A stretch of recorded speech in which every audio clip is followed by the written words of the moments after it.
Hi, it's Scotland at 7 on Wednesday, the 29th of December. I'm Hugh Stewart here in the Glasgow studios. And on the line joining us from Ayr tonight, I have Professor John Robertson, who's going to go through some of the stories on the news with us in a couple of minutes after I've read out today's coronavirus statistics. So, John, if you wouldn't mind waiting, we'll ask you to comment on these once we see what the Scottish Government has released today. So, as of 2 p.m., a total of 3,939,704 people in Scotland have tested positive through NHS Scotland labs or the UK Government regional testing centres since the start of the pandemic.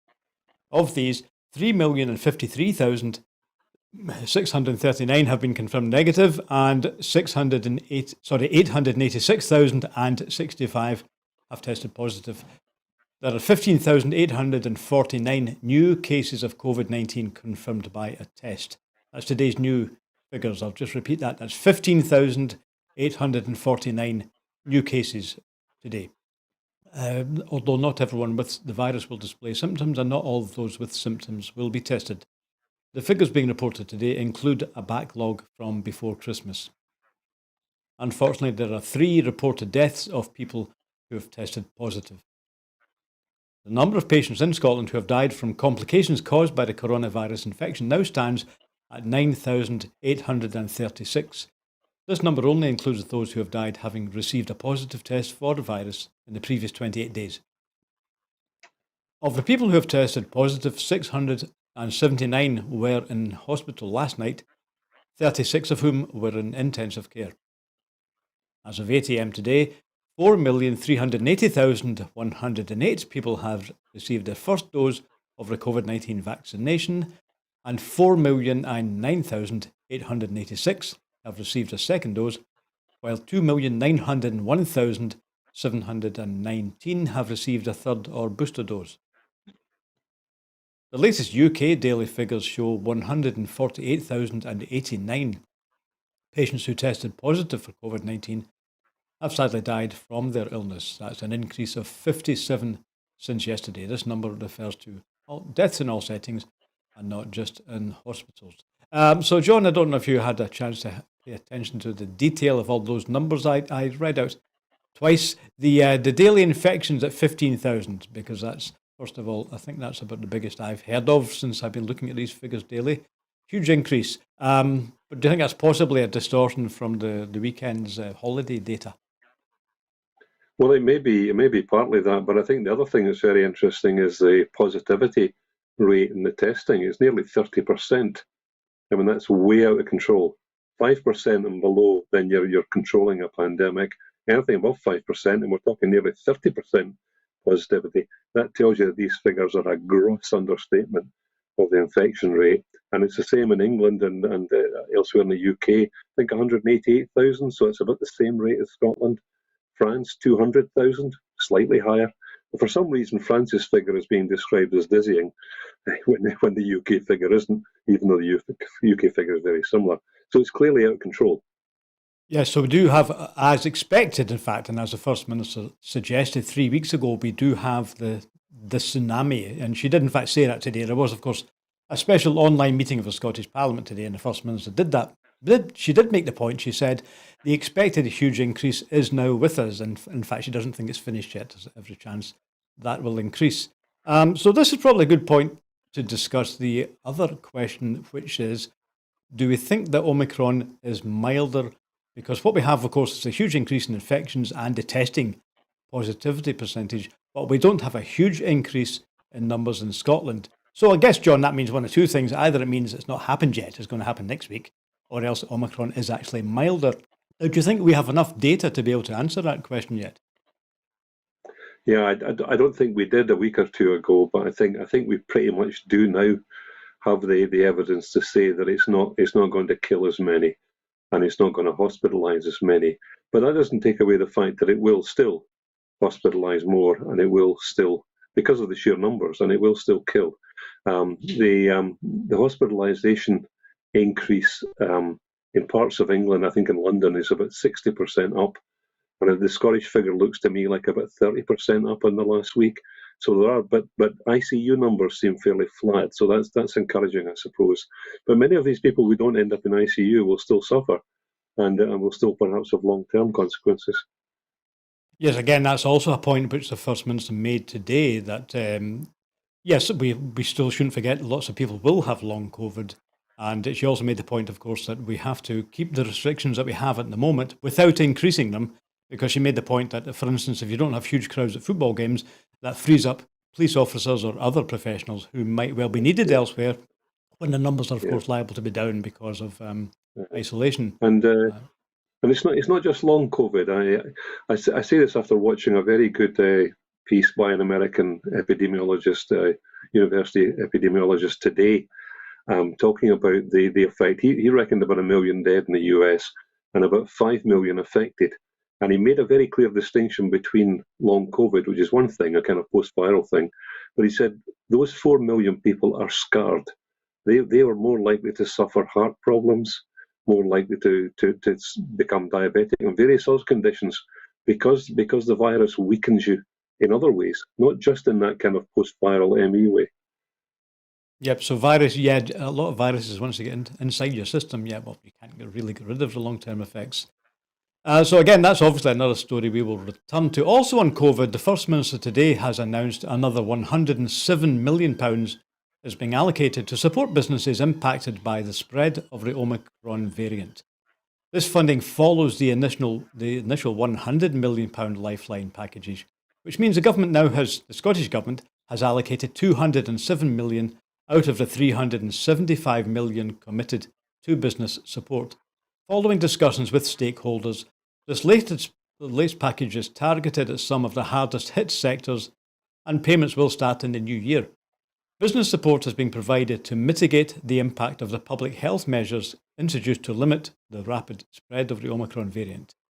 Proportionate restrictions have been implemented for at least 3 weeks into January to allow immunity from the accelerated booster vaccination programme to take effect. Decisions on the allocation of the remaining £106 million in the fund will be confirmed following consultations with the affected sectors on how it can best be targeted.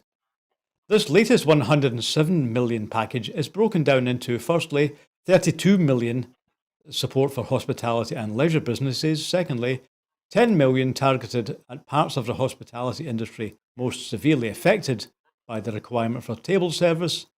Thirdly, £5 million in targeted support for nightclubs, which now will have to close.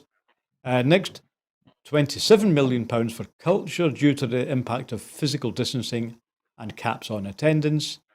Next, £17 million for events due to the impact of physical distancing and caps on attendance. Lastly, £16 million for existing public transport COVID-19 support schemes to recognise the impact on fare revenue. Final details on the funding available for each sector is being determined in discussion with businesses and sector organisations and will be published as soon as possible. Hospitality businesses will be contacted by their local authority to access top-up funding through December and January business top-up. First Minister Nicola Sturgeon said, "We recognise that the public health measures necessary to limit the spread of Omicron have a severe economic impact, especially for sectors like hospitality and culture, which would normally be experiencing their busiest trading period. We will be providing a total of £375 million for affected businesses and continue to press the UK government for more comprehensive support, akin to what was provided earlier in the pandemic. We know this funding won't cover all losses, but it is to compensate for cancellations and assure businesses can survive this winter period and be ready to trade fully in the new year. The best way to support businesses sustainably is to get the virus back under control." And the First Minister finished by reminding everyone to get your boosters now and stay at home as much as possible for this period. So, John, once again, the Scottish Government is doing as much as it can because it doesn't really have many fiscal powers. So that's so far an additional 107 million. So that really is 207 million, which is being allocated now or will be allocated through January. So has business generally welcomed this support from the Scottish Government? I haven't seen any immediate reaction to that. It seems very unlikely that the country's pub owners and club owners will express tremendous gratitude for that. What's happened here, of course, is that the UK government has made furlough almost certainly not available. And they've pulled the rug out from underneath the hospitality industry in England by saying, you can open if you like, go ahead. They've gambled the hospitals are not going to be overstretched, although we're talking 60% increases in London. They've gambled on that and have gambled on lower death rates. And they've said to the hospitality industry, well, you're on your own. And they can open, but the question is whether they can attract enough people to be viable. And so the Scottish Government's had to compensate, as it's had to do many times in the past year or two, had to compensate, but I doubt we'll get much gratitude from the hospitality sector for them. Yeah, but maybe the hospitality sector, if any complaints, would direct them to the Chancellor, Rishi Sunak, because as you point out, John, the Scottish Government has very limited means to raise money, and the only body that can actually raise money in the UK economy is, of course, the UK Treasury. So if anyone does have any complaints, I'm sure they can find the Chancellor's email address online. Now, further on the COVID, the WHO, the World Health Organization, has said that the simultaneous circulation of the Delta and the Omicron variants of the coronavirus is creating what they call a tsunami of cases. WHO Director General Dr. Tedros Adhanom Ghebreyesus told a news briefing today, Delta and Omicron are now twin threats, driving up cases to record numbers, leading to spikes in hospitalization and deaths, said Dr. Tedros. He went on to say that he was highly concerned that Omicron, being highly transmissible and spreading at the same time as Delta, is leading to a tsunami of cases, and Dr. Tedros repeated his call for countries to share vaccines more equitably and warned that the emphasis on boosters in rich countries could leave poorer nations short of vaccine doses.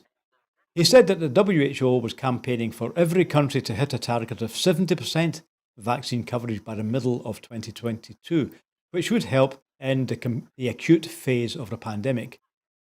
New Year's Eve will mark the second anniversary of China alerting the WHO to 27 cases of a viral pneumonia of unknown origin in the city of Wuhan.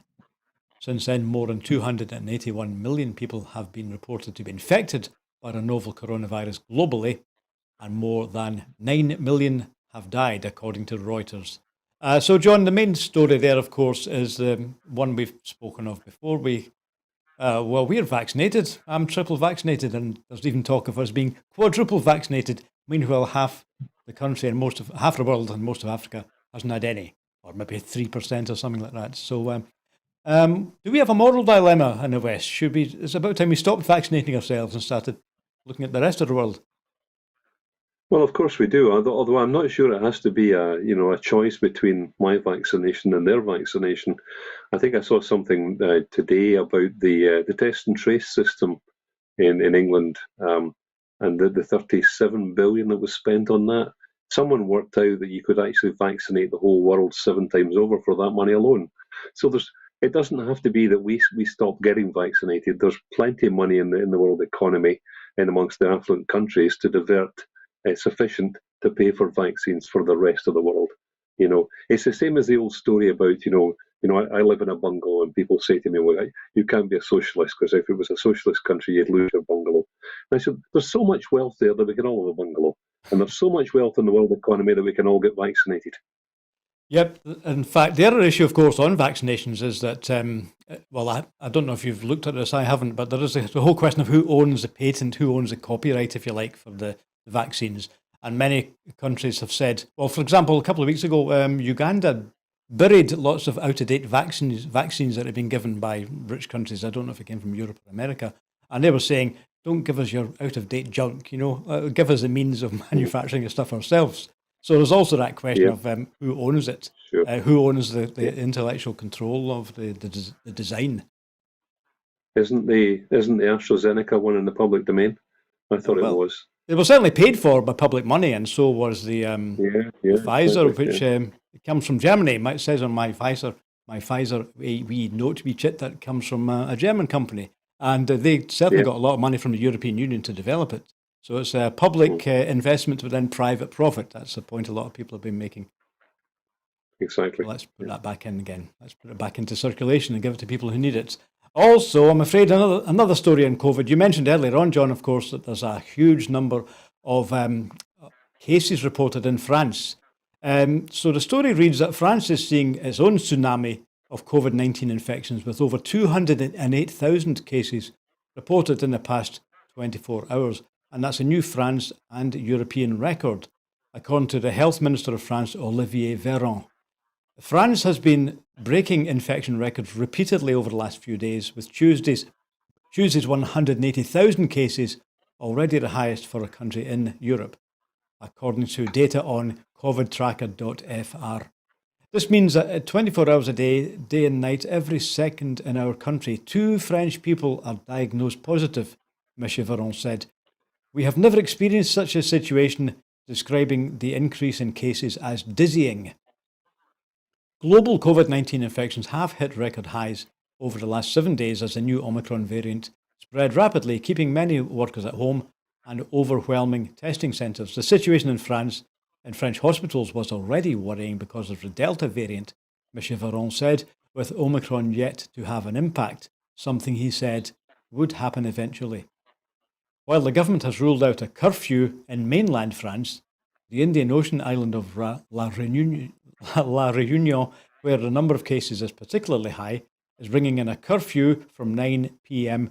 to 5 a.m. starting on the 1st of January through to the 23rd of January. So, John, once again, we've got really the same sort of situation happening in many European countries as is happening in Britain, although obviously France at the moment, for reasons I don't know, has particularly high numbers, but they're doing the same sort of things. They don't seem to be taking any different mitigations to what we're doing, but only slightly. You think there's a general pressure throughout Europe for governments not to take drastic action now? Well, I suppose we're at this stage in a pandemic where there's inevitably a weariness with measures being adopted, and in the history of all pandemics, then measures do eventually stop, and there's a return to some kind of new normality. The situation in France, I think I mentioned already that for some reason the UK media describes the 200,000 as a dizzying figure. France and the UK have almost exactly the same population, and the UK had 188,000. I'm not sure why the 188,000 is not dizzying if the 200,000 is. And Scotland has 15,000, so pro rata it looks very similar. If there's a tsunami, then there's a tsunami right across. And then what's perhaps most concerning is what I mentioned already, is the positivity rate in the testing, which tells you that the spread is far, far greater on the recorded cases. Yep, so unfortunately, again, the First Minister did say that we will probably see more of this wave coming in next week. So no doubt, again, we will return to these stories, unfortunately, 2 years into COVID, and we're certainly not finished yet. We're going to move on now. Another report today, this comes from the Resolution Foundation, who have reported that the UK is set to face a cost of living catastrophe. And this is according to a new Resolution Foundation report. This independent think tank has concluded that households are set to face a £1,200 a year income hit from April due to 3 things: the rise in energy prices, wages stagnating, and the increase in taxes. This foundation says that wage growth has stalled in 2021, and in real terms, wages were likely to fall for most of 2022. It forecast a rise of 1% over the year once inflation was taken into account, but said it expected that by the end of 2024, real wages would actually be £740 a year lower than if the UK's pre-pandemic pay growth had continued. The report called on the government to consider ways to mitigate rising living costs, including raising universal credit, holding down the price cap, and temporarily removing VAT on energy bills. The SNP's Shadow Chancellor Alison Thewlis MP has warned that unless there is urgent intervention from the UK government, the grim concoction of Tory cuts, tax rises and soaring energy bills will hammer Scottish households. Alison Thewlis went on to say the Chancellor must finally heed the warnings and urgently bring forward meaningful financial support to tackle the Tory cost of living crisis, reverse rising poverty and mitigate Brexit. However, as long as Scotland is under Westminster control, we will continue to be vulnerable. So, John, it's a thing that's been referred to a few times in the last year or so, the cost of living crisis as it's been described. But really, what we're seeing, aren't we, is just a continued widening of the gap between rich and poor and ordinary working people, or the middle class, as they say in America, being squeezed. Is there anything that Alison Thulis could do about that through independence or throughout every country in Europe? It's exactly the same everywhere else. Is there a need for more radical measures to deal with the this widening gap? Well, you're very correct. I mean, the UK is becoming one of the more unequal societies in the world, probably the most unequal in Europe, I think, at the moment, and somewhere, on the coattails of the United States and India, as an unequal and unfair society in which to live, and the poor likely to pay the price in increased, as you say, lower wages, increased heating bills, and in greater taxation, as the UK government fails to do what it should do and tax the super rich and the corporations a bit more. There is, of course, I mean, Alison Thulis, you mentioned, there is, of course, a member of the SNP, and there is one radical step which, of course, would resolve this situation quite well for the people of Scotland. I think we've spoken of this before. Scotland produces 4 times as much gas as it uses, produces virtually all of the electricity it needs, and continues to export enough for millions of homes to England. So there's a very simple piece of arithmetic there. An independent Scotland would not need to punish its own citizens in that way. Whether we could afford better wages or not, we certainly could have lower energy bills. This highlights, going on a bit here, but this highlights something quite distinctive about this pandemic compared to earlier ones. Bubonic plague, or even the Spanish influenza as it was known, tended to kill large numbers of the young and productive. And that led to actually an increase in wages, and led to, because pandemics don't destroy capital, like wars, it led to a reduction in interest rates and in taxation. So for those who survived in the 14th century or in the early 20th century, things actually improved after the pandemic. But this pandemic has disproportionately killed the old, and therefore it hasn't provided that opportunity for a reduced population of younger workers to suddenly claim higher wages, and also to fight off the effects of greater taxation, because they wouldn't have to pay it if that was the situation. So yeah, quite a different situation. Yes, energy, of course, is principally these days about gas. And in Europe, of course, the big controversy is about importing more Russian gas into Germany. But gas, of course, is, North Sea gas, and presumably Mr. Putin's gas is, of course, a greenhouse product. It's a carbon emitter once you burn it. So, as you say, John, Scotland, in theory, doesn't need to use any of that at all. But, of course, there has to be a much bigger infrastructure in harvesting wind power and keeping it and saving it. So, again, that's maybe one of the radical measures I was thinking about. The Scottish Government has already said we need to proceed with the sort of things that we don't have power to do, such as that carbon capture scheme in Aberdeen, which was cancelled by the Tory government for reasons which we're still waiting to hear, by the way. So that's one measure that could be taken in the long run. Of course, the other part of it was the rising taxes, and that was, of course, a reference, I think, to Rishi Sunak's increase in national insurance. And that's the tax which isn't called a tax. And that's a bizarre thing in the context you've just given us. It's taxing working people. I don't have to pay national insurance. I no longer work. Right? So, but it's working people. It's a particularly nasty tax, isn't it?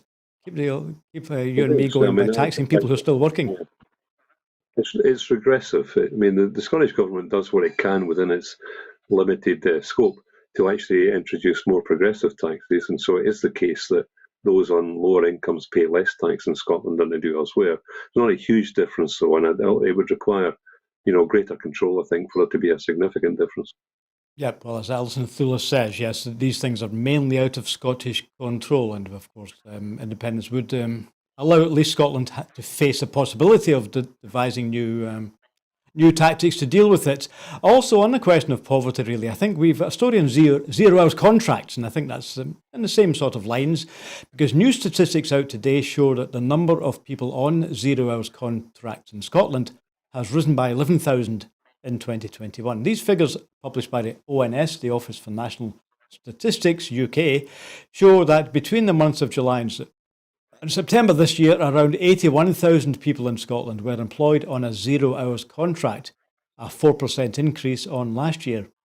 So 0 hours contracts make up 3% of Scotland's total employment. Despite the increase, Scotland still has a lower percentage of people on 0 hours than the UK as a whole.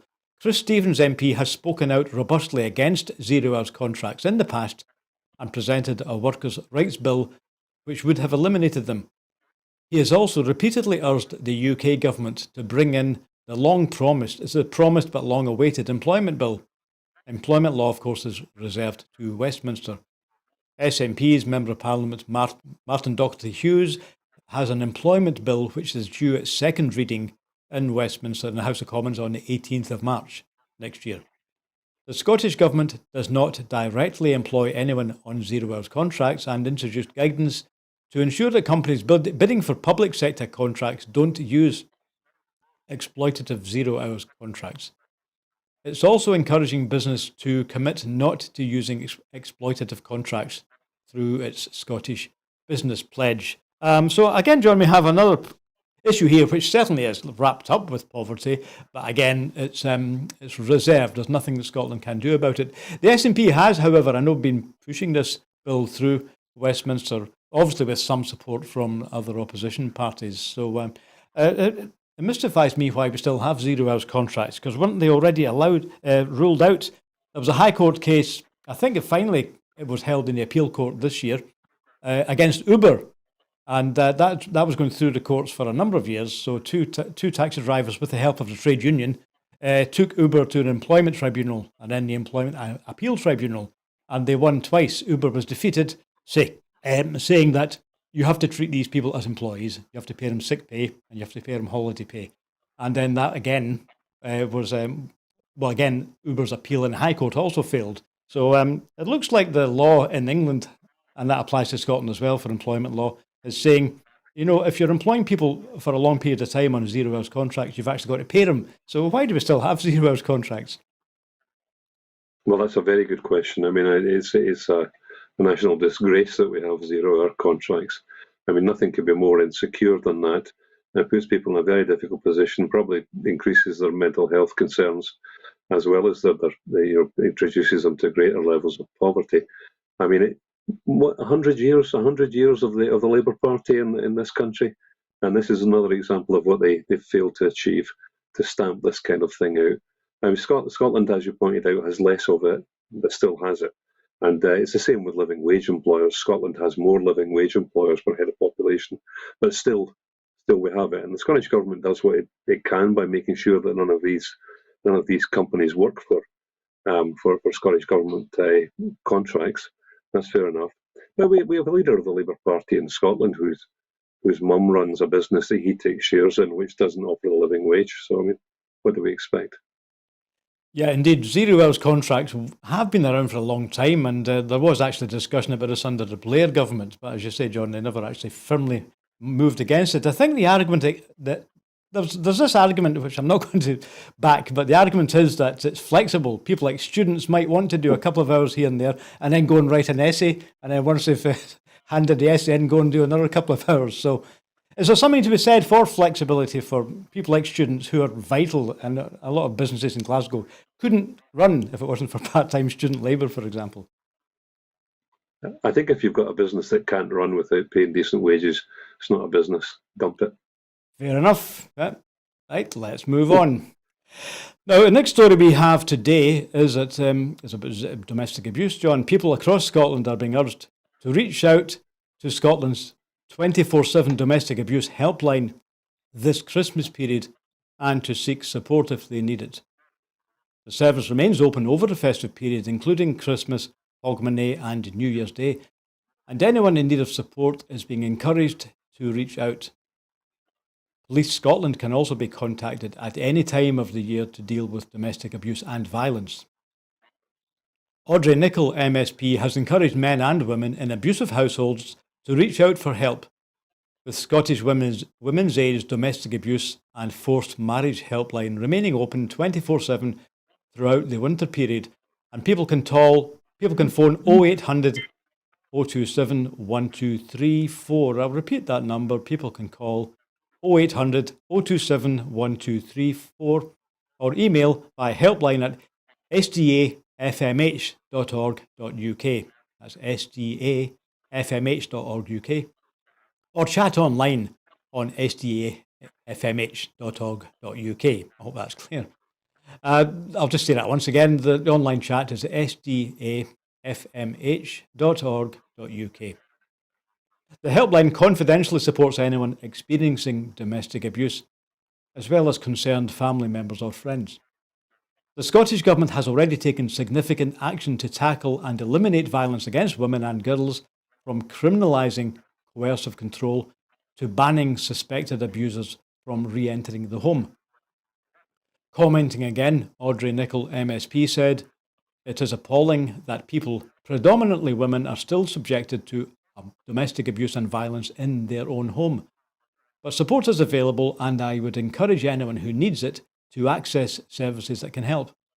Unfortunately, a person's home isn't always a place of safety, so help is available." I guess the thing that occurs to me, John, is that it's a social problem. There are complex reasons why abuse may take place. It's mainly females who are a victim, but not always. Some males are also victims of domestic violence. So, in that complicated background, is this an area where governments can help? Can governments really change people's behaviour? Well, governments must try, and and I think there are efforts made to do so. There are clear limits to what can be done by governments, given the way this takes place. This is obviously another national disgrace, the level of domestic violence in Scotland or elsewhere in the UK. And what else can we do but condemn it?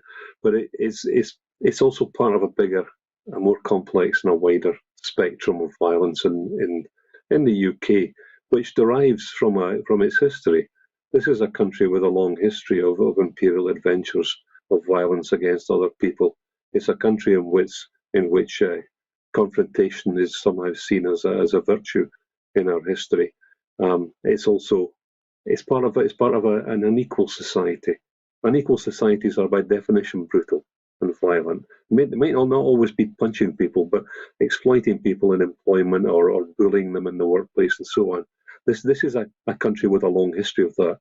And domestic violence, I don't have the statistics, but I'm absolutely sure domestic violence is less common in countries that are more equal. I'm thinking of Scandinavia and Northern Europe and so on.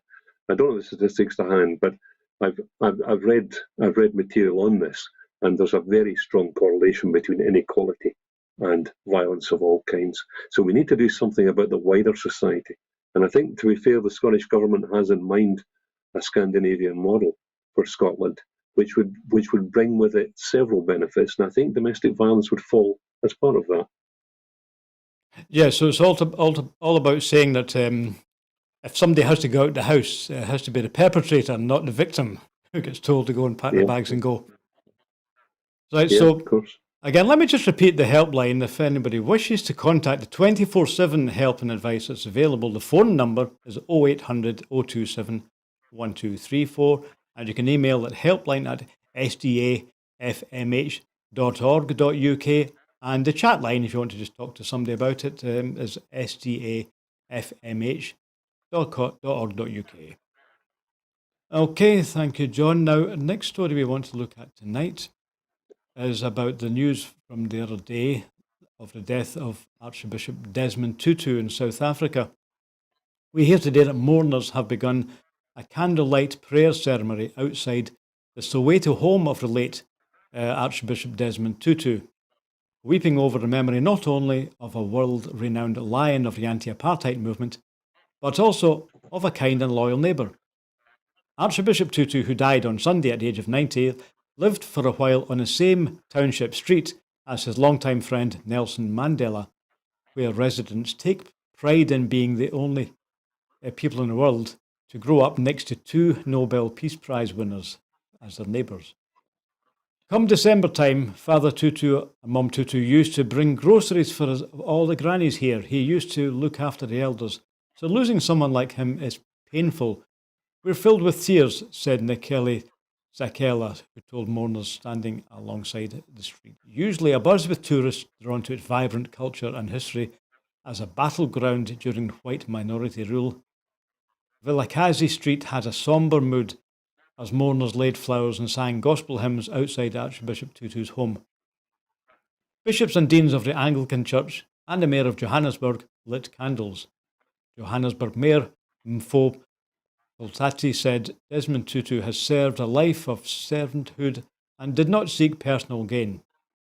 Bishop Steve Moreo of the Anglican Diocese of Johannesburg remembered his affectionate laugh and love.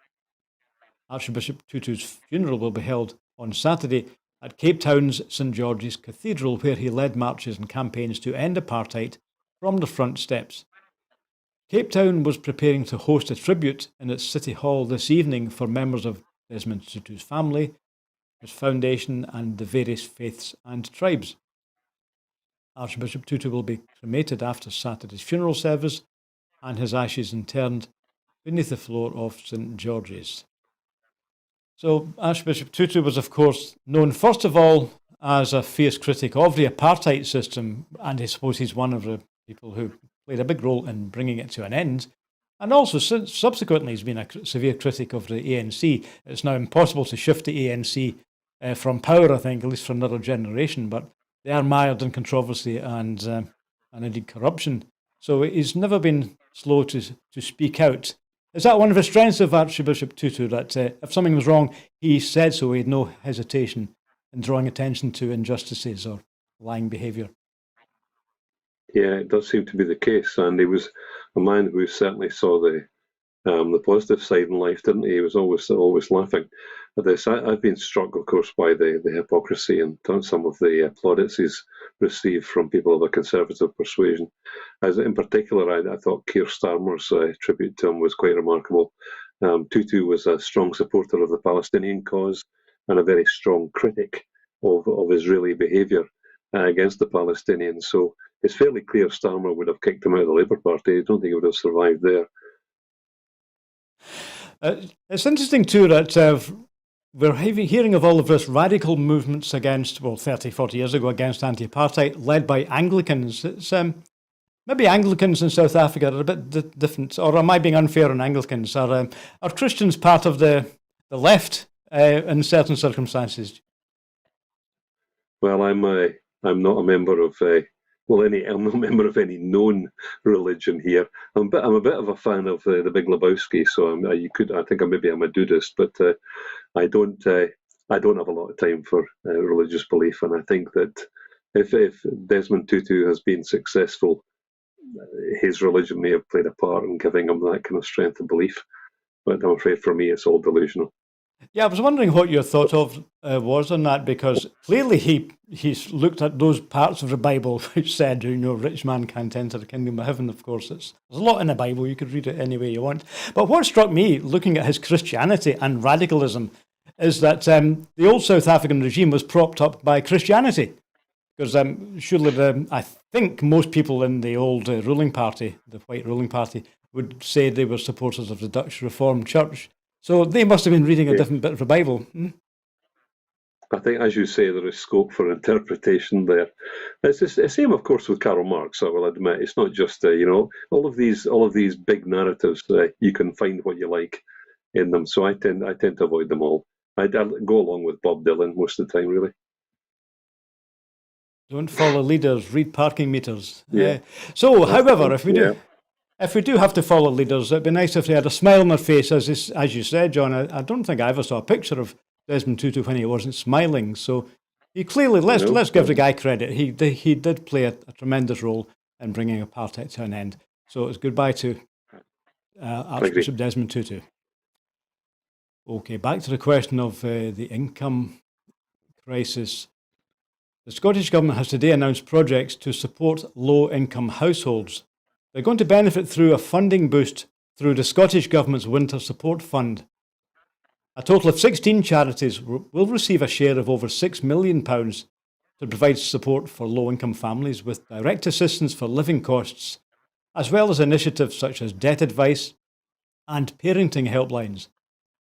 This cash is part of a £41 million Winter Support Fund announced today by the Social Justice Secretary, which includes £10 million to help people struggling to pay their fuel bills and £25 million awarded to local authorities to respond to financial insecurity and to support well-being based on local needs. The Winter Support Fund aims to help people on low incomes, children, and people at risk of homelessness against a backdrop of rising living and fuel costs. The Social Justice Secretary is Shona Robertson, and she said, "We know many families are struggling financially just now with the rising cost of living and the impact of the pandemic. The recent sharp increases in COVID-19 cases linked to the Omicron variant has only added to the challenge, but we are determined to ease some restraint by providing direct support for people who need it most." So the funding here, John, I notice is being distributed through various charities. Is that, do you think, the most effective way? Or should government be targeting income through something like minimum wage, or what do you call it, a citizen's income? Or is it because we have, is it of necessity, do we have to depend on charities and third sector organisations? I suspect the charities will be chosen carefully so that they're ones that can be trusted. Charities are often very close to the ground, so they know who needs it most. So that makes a lot of sense. And I think if you were to adopt a more centralised approach, you would need more money because you'd need bigger funding. And this is another attempt by the Scottish Government, and the kind of thing that's been applauded by for example, the Joseph Rowntree Foundation, to reduce poverty. It's not been eradicated in Scotland, just like homelessness has not been eradicated, but the levels of poverty, especially child poverty, and the levels of homelessness are significantly lower in Scotland. And that needs to be recognised more. It's not recognised at all in our media. It's not recognised by our opposition parties, of course. But there's been maybe heroic's too strong a word, but there's been something approaching an heroic approach by the Scottish Government to try to find the funds to take the worst edge of inequality and its effects in Scotland. And I think they deserve some credit for that. Yeah, in general, the great macroeconomic levers you would need if you want to redistribute wealth in society do not exist in Scotland. But yes, it's definitely quite easy to find statistics which show that some of the worst social problems have been to some extent reduced. And for example, I remember a few years ago, some of the worst areas, worst local authority districts for poverty were always in Scotland and post-industrial areas. Yeah. But that's no longer the case. It's really north of England and northeast England is where the most serious poverty pockets persist. So that's actually a big three cheers for devolution, isn't it? Because I think some moves were happening in that direction even under the old Scottish Labour government. So devolution gives the ability to target resources where it's needed. Yeah. I mean, I'm the first to question what was achieved by the Labour Party historically. I mean, they've been a great failure, but New Labour did actually reduce child poverty noticeably. Yep. So government action can be effective. Now, the next story is a good news story on health research. We hear today that nearly £10 million has been awarded to 4 research projects over the next 4 years to improve the targeting of treatments for patients with serious illness. This research will look at how treatments for those with diabetes, multiple sclerosis and liver disease, and patients in critical care can be made more effective and targeted.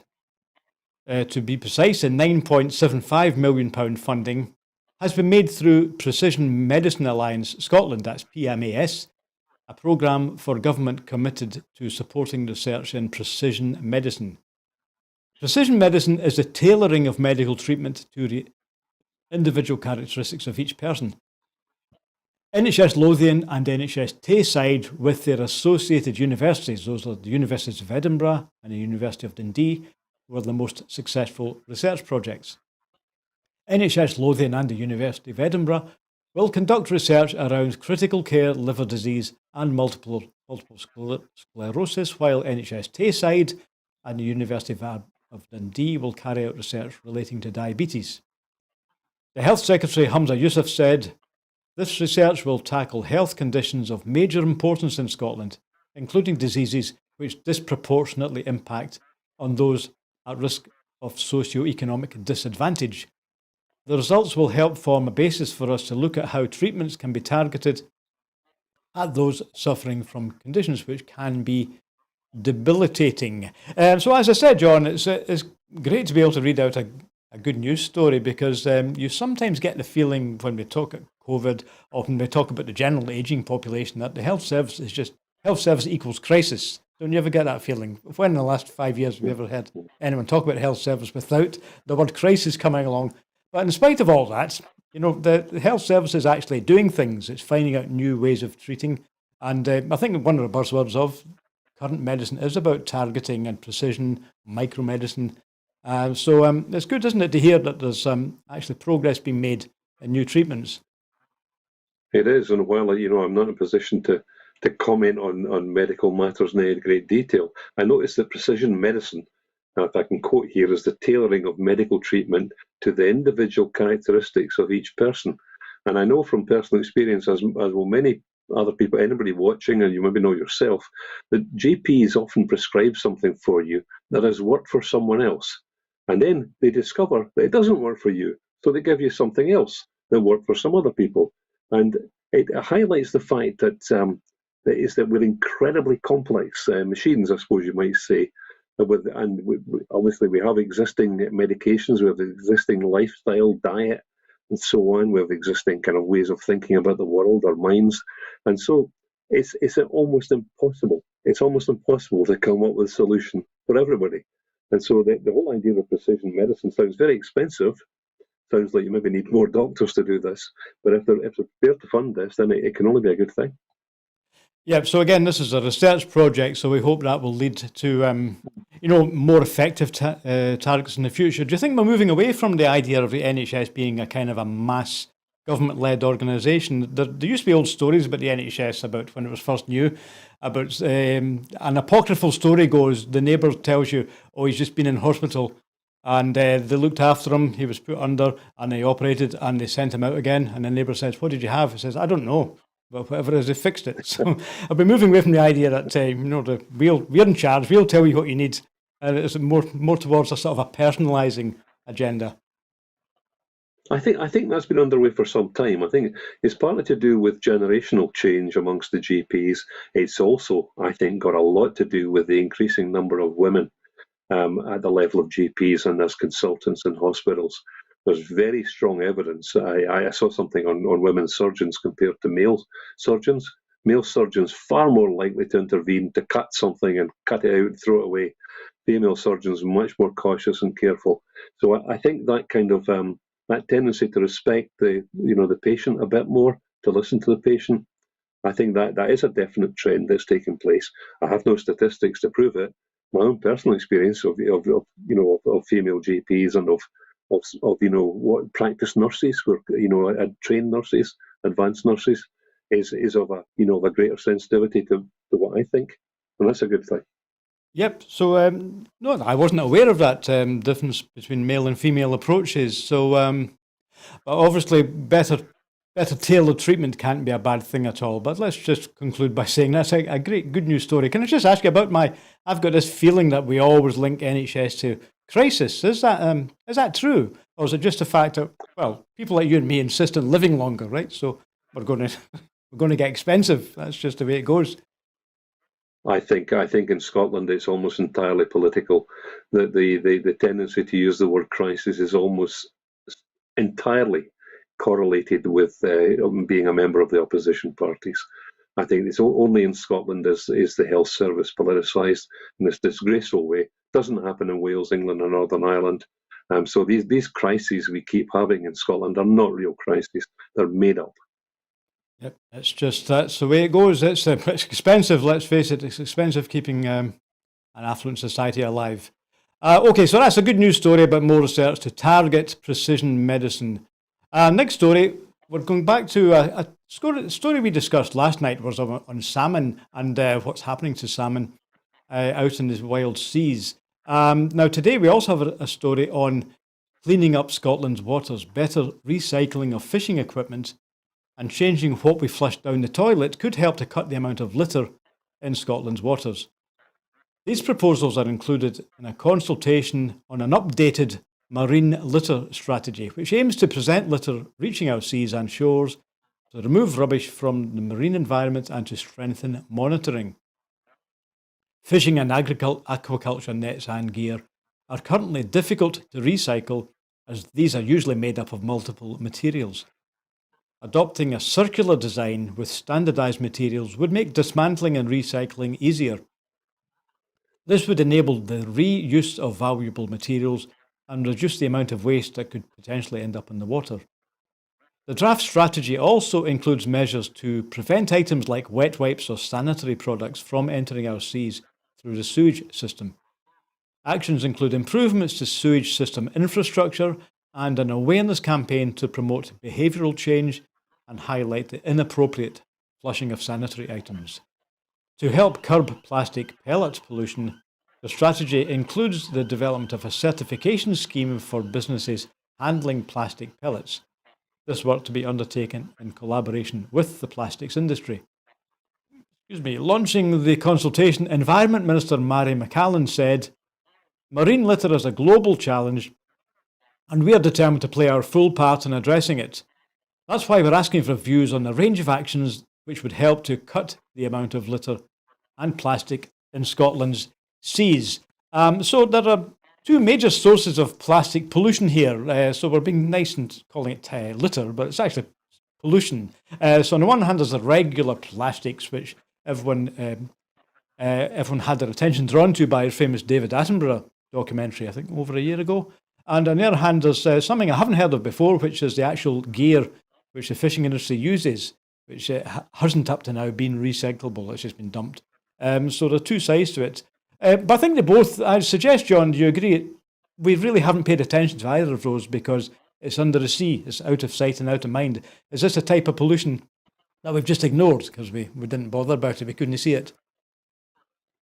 Well, it looks that way. I mean, I wouldn't pretend to know much about this particular topic, but it does sound like something, as you say, out of sight, out of mind. Really, this is just an ongoing and an enormous source of concern for anyone who cares about the environment. It's kind of interesting in the sense that we're so concerned about it up here on the Atlantic fringes, where the water is in constant motion, changing all the time. And I sometimes think, what on earth must be happening in the Mediterranean, which by contrast is a large septic tank. Yeah, of course, the Mediterranean really doesn't have much of a tide, and it's got a very narrow gap at Gibraltar, yes, so really the stuff doesn't get flushed out. But of course, even in the seas where it does get moved around, there's still, of course, well, what to say about the amount of plastic that plastic bags, anything that we've been throwing into the seas since the plastic industry went big. That's probably in the 1960s. So all of that stuff eventually gets broken down into tiny pellets, and we've probably got them in our bodies, so that's the extent to which we didn't notice. We've actually been eating it. If it's in the fish, then it's in us as well, so it took us a long time to realise that. But, environmental protection is about us. If you don't look after the environment, you're actually killing yourself in the long run too.